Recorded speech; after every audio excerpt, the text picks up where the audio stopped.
Hello, we are now on week 5, so the very last week of our July strength and mobility session. So it's all been about the hip joint. As we've gone through July, there's been a different focus each week. So if you go back weeks 1 to 4, and you can have a go of those exercises as well. Today, we're going to be going into a bridge position. So it's all about the bridge and using a band for a bit of resistance. So popping the band around your thighs, coming down onto your back, and then with your feet, it just depends on the resistance of the band. If the band is actually quite wide and there's a lot of give, you might want to bring your feet out slightly, or you can keep them in alignment with your knee and your hip. So it just depends on what your band is doing.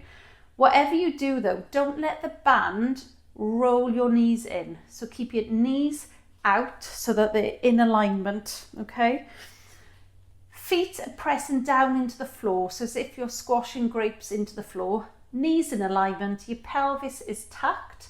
You're then peeling yourself up one vertebrae at a time into that top bridge position, making sure that the rib cage doesn't flare up. So keeping your rib cage dipped in, arms are by your side, pelvis is level and not tilting to one side.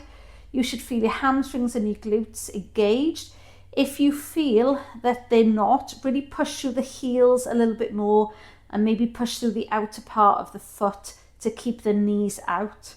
So once you're in this position and you're happy with your bridge, there's 2 exercises I want you to do.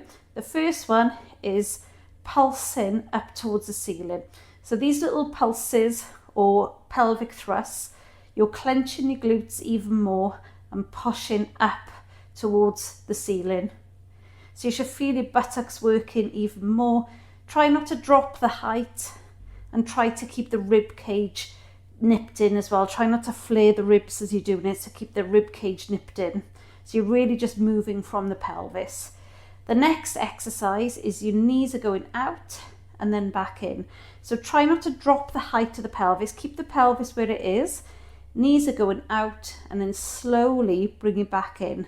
So don't let the band ping you back in. Work against the band.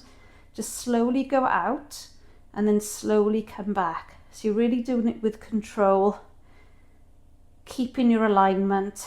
And then when you go down, thoracic spine comes down first. Use your core.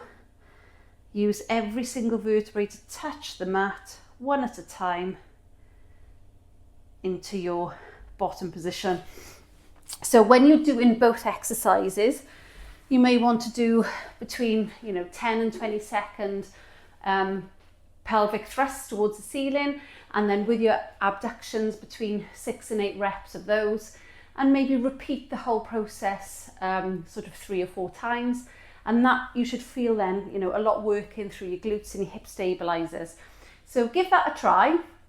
Hopefully we've covered quite a few things for you to go away and maybe practice, and looking forward to seeing you next month.